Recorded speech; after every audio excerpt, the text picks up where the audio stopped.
Why would I volunteer to be a host family when I can get paid to host? We're going to be answering this question on my brand new series called The Foreign Exchange 411.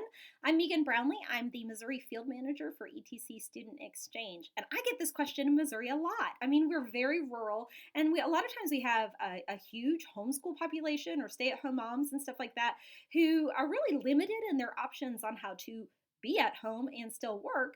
And so hosting an exchange student and getting paid for it seems like a good option. Now, as good as it sounds on paper, what you may not know is that there's actually two different visa types. That's why there's a volunteer program and there's a paid program. And those visa types actually are going to set the tone for the entire semester or year that your student is there. So I wanted to kind of fill you in on those two things because in the world of student exchange, you often don't hear about the visa types until after you've committed, and they really do make a difference in how your year goes. So the paid programs are what we call an F1 visa. And without getting into all the jargon that the State Department puts on that, these are a program where the student is paying sometimes tuition to a school, and often they're paying for room and board for a host family. So these programs are billed as a secure program. They're more expensive of programs generally. And what happens is the student decides from a handful of schools, I want to go to this school. And then after they get their placement in the school, they go and look for a host family. It really is like the student becomes your employer. I mean, think about it. If you had your spare room as an Airbnb, but the person, instead of staying a few nights or a week, stays for an entire semester or a year. And if you can think of all of the things with an Airbnb that might have an issue, right, and complaint, that is going to you as the host parent. You're still called a host parent, but you're really more like a Airbnb owner, you know? So if you are okay with not really developing a huge relationship with the student, not having them participate in family meals or things like that, potentially having complaints about like how nice your furniture is, the cleanliness of your home, that sort of a thing, then okay, I might consider an F1 program, especially if it means I can, stay at home or something like that. The other program, and this is the program that we do at ETC, and I'm just not even gonna lie to you, it's the program I far and vastly prefer. We will never personally as a family do an F1 because I believe in the J1 so much. J1 is a volunteer based visa program, and the student is expecting to come in and be a part of a family. In fact, they can't even come over until they have been placed in a family, and that family lets the agency know what their local school is. So they have to get the family placement first, and then they get the school placement, and both those have to be confirmed before the student can leave their home country. Okay? So the student is anxiously awaiting the profile and the information on both their school and their host family.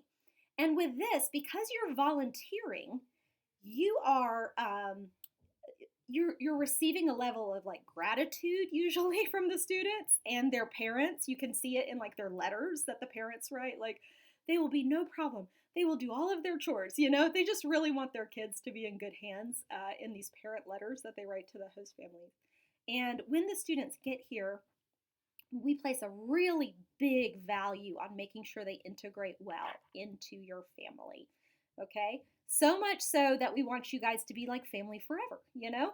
Um, so let me give you an illustration practically of how this worked out this last year.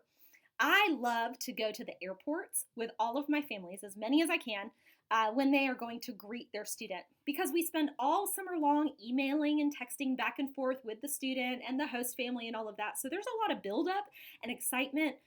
Even at our host family orientation, we go ahead and usually make the big signs that they're going to be holding in the airport. So I love to go. I love to bring my kids with me too. They really enjoy it as well.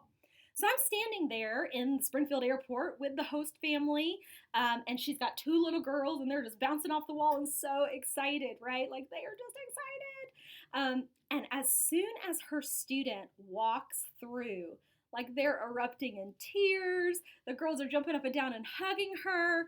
The student is hugging everybody else. She's taking pictures. We're videoing. It's like a real big deal. Everyone is so excited, so thankful. it's just really a special thing to be a part of. Now that I'm not even gonna lie to you, the very same experience in the airport, we were standing waiting for a little bit, and we were standing next to this man and his teenage kids, and he had a little sign like handwritten with a kid's name on it. And I said, "Oh, are you waiting for someone too?" He said, "Yeah, we're picking up our student." I was like, "Oh, okay. What program?" And he had said some program I'd never heard of before. And then, as so, in the middle of when my student comes through, right? I guess they were on the same plane. My student comes through. They're jumping at all of this. I happen to see out of the corner of my eye this same family. Their student comes in. He's got his earbuds in. He's got his phone out like this, and he's pulling his suitcase behind him. Okay, and I kid you not, this is what happens. He looks up for a brief minute, catches the eye of the guy with the name on his paper, puts his head back down, hands him the suitcase, and walks off. And the man and his children are just like trailing behind him, like, whatever, this is the thing. It's like, oh my goodness. When I go home and look up, like, what is this program I've never heard of? It's an F1 visa. I kid you not, you can almost stand in the airport with all the people holding signs and tell F1, J1, that sort of a thing. So, if you're thinking, why should I volunteer? I, hands down, could almost guarantee that you will get a better family experience, a richer cultural stay. You're going to have family for life. We just visited our Italian daughter that we hosted for a semester and like met her mama and all of that. She is family for life, you know? She still calls me actually. You don't get that on an F1. You are an employee of a student employer. And so, why should you volunteer? You get a better experience. Okay, that's all for the 411. Let me know if you have any questions about that. You can put them in the comments and I'll be happy to answer.